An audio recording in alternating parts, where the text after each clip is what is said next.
Assalamualaikum warahmatullahi wabarakatuh. Perkenalkan, nama saya Mila Dwi Kania dari BK1B. Di sini saya akan menyampaikan materi tentang syirik zaman modern. Yang pertama yaitu pengertian syirik modern.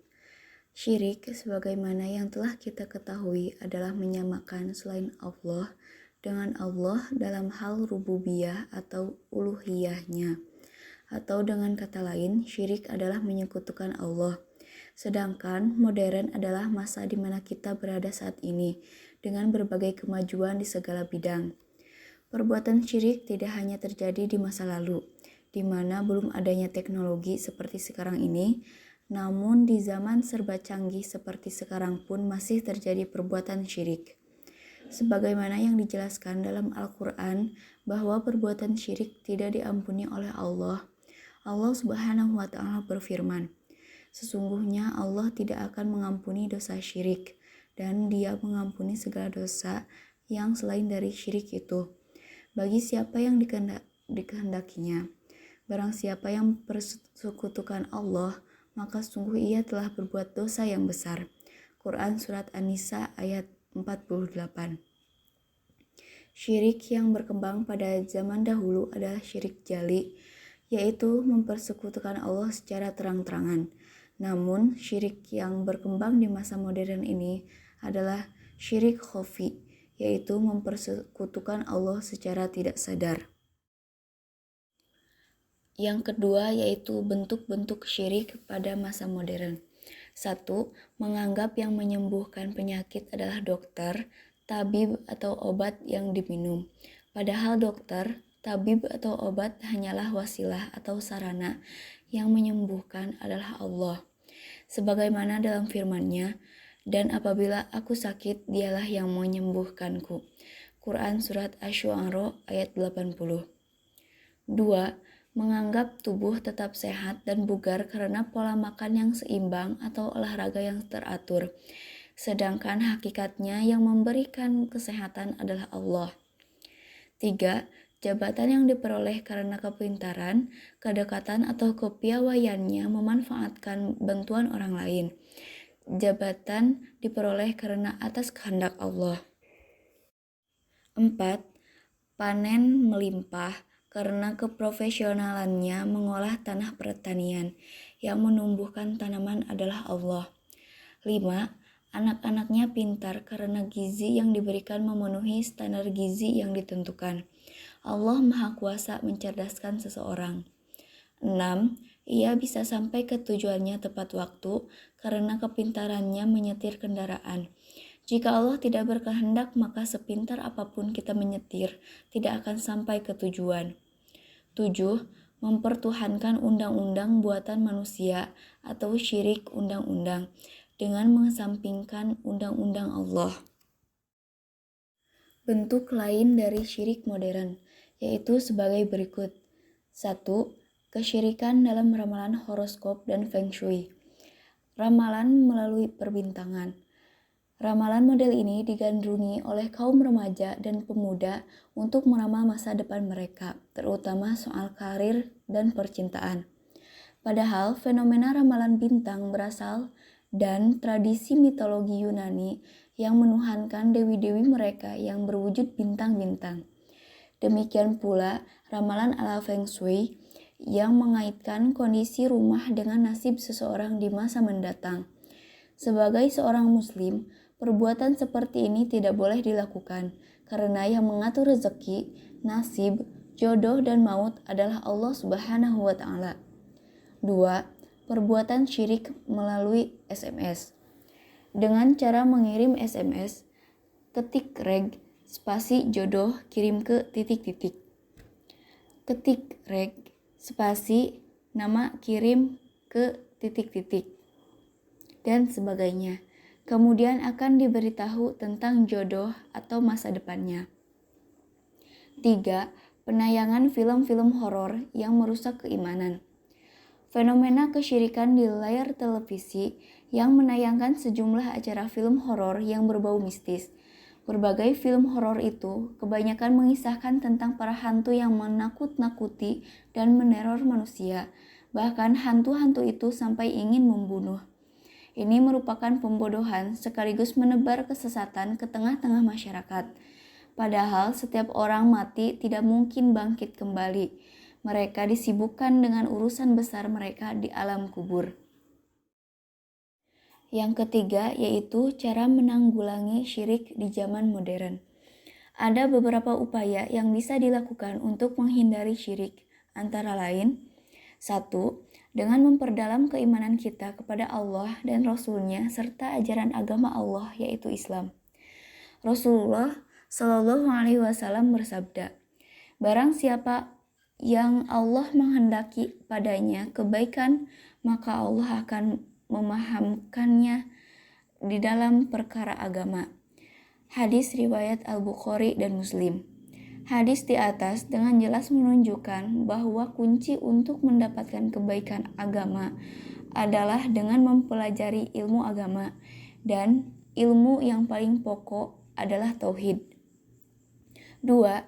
Terbiasa dengan kerja keras dan berdoa pada Allah dalam setiap pekerjaan yang kita lakukan dan mengharapkan hasil yang terbaik hanya kepada Allah. Janganlah kita terbuai dengan rayuan untuk meraih kesuksesan secara instan dengan melakukan cara-cara yang melanggar syariat, seperti mempelajari ilmu pesugihan, ilmu pelet, dan sebagainya. 3.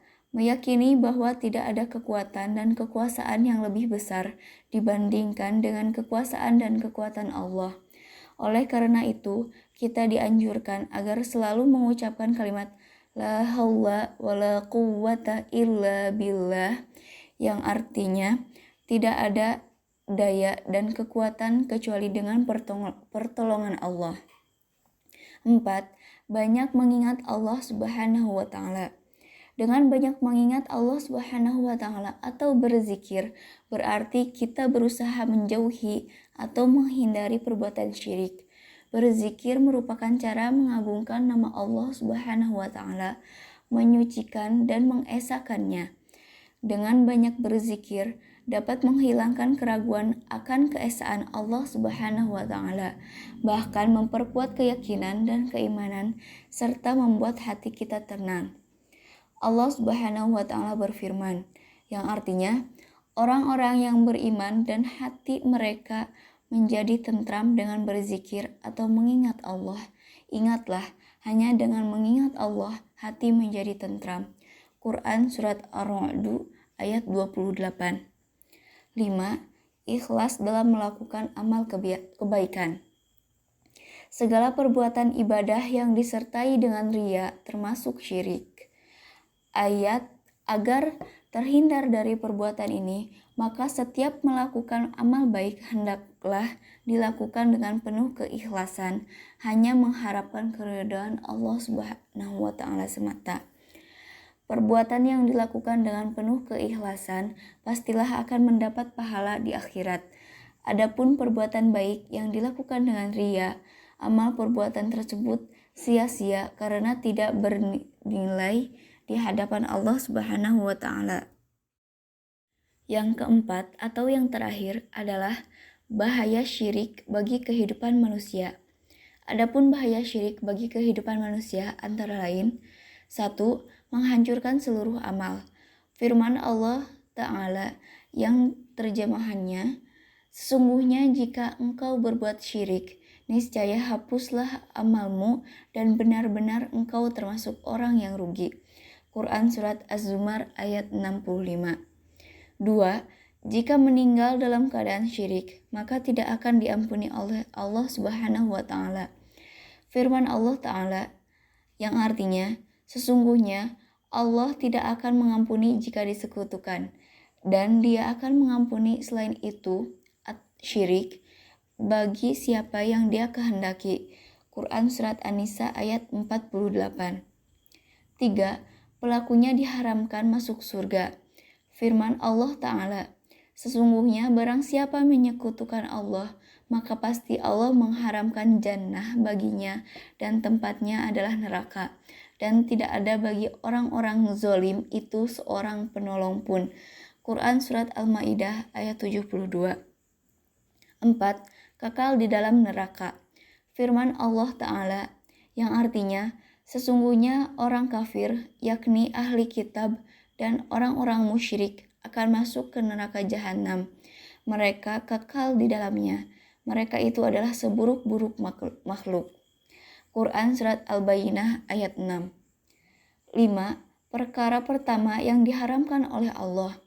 Allah Subhanahu wa Ta'ala berfirman, katakanlah, Robku hanya mengharamkan perbuatan yang keji, baik yang nampak ataupun tersembunyi, dan perbuatan dosa, melanggar hak manusia tanpa alasan yang benar, mengharamkan mempersekutukan Allah dengan sesuatu yang Allah tidak menurunkan hujah untuk itu, dan mengharamkan mengadakan terhadap Allah apa yang tidak kamu ketahui. Surat Al-A'raf ayat 33. 6. Sulit menerima kebenaran. Firman Allah Subhanahu wa Ta'ala, Allah telah mengunci hati dan pendengaran mereka. Penglihatan mereka telah tertutup dan mereka akan mendapat azab yang berat. Quran Surat Al-Baqarah ayat 7. Hati orang-orang syirik tertutup untuk menerima kebenaran yang datangnya dari Allah dan Rasul-Nya. Menurut Ibnu Jarir, ketertutupan hati orang syirik itu lantaran dari sifat kesombongan dan penentangannya terhadap kebenaran yang disampaikan kepadanya. Orang-orang syirik yang mendustakan ayat-ayat Allah diberi peringatan atau tidak, sama saja bagi mereka karena hati mereka buta. 7. Munculnya perasaan bimbang dan ragu. Firman Allah Subhanahu wa Ta'ala yang artinya, dalam hati mereka ada penyakit, lalu Allah menambah penyakitnya itu dan mereka mendapat azab yang pedih karena mereka berdusta. Quran Surat Al-Baqarah ayat 10. Menurut pendapat Ibnu Abbas, penyakit hati orang syirik adalah perasaan bimbang dan ragu atau syak. Kegoncangan batin seperti inilah yang menjadikan mereka merasa gelisah, hatinya tidak pernah tenang, merasa tidak puas dengan harta, jabatan yang mereka miliki. 8. Hanya akan memperoleh kesenangan sementara. Kesenangan hidup di dunia yang diperoleh orang-orang musyrik sifatnya sementara. Di akhirat kelak akan mendapatkan siksa yang pedih. Meskipun ketika hidup di dunia mereka dalam keadaan miskin dan sengsara, lebih-lebih jika mereka kaya, bagi mereka hal itu tetap merupakan keuntungan dan kesenangan karena mereka mengikuti hawa nafsunya. 9. Amalan dan harta yang dinafkahkan sia-sia. Harta yang dinafkahkan orang-orang musyrik adalah sia-sia atau tidak diberi pahala oleh Allah. Apa yang dimilikinya tidak akan dapat digunakan untuk menebus siksa di akhirat kelak. Sebagaimana firman Allah Subhanahu wa Ta'ala, perumpamaan harta yang mereka infakkan di dalam kehidupan di dunia ini ibarat angin yang mengandung hawa sangat dingin yang menimpa tanaman milik suatu kaum yang menzolimi diri sendiri. Lalu angin itu merusaknya. Allah tidak menzolimi mereka, tetapi mereka yang menzolimi diri sendiri. Quran Surat Ali Imran ayat 117. Sekian penyampaian materi dari saya. Mohon maaf apabila ada kesalahan. Terima kasih. Wassalamualaikum warahmatullahi wabarakatuh.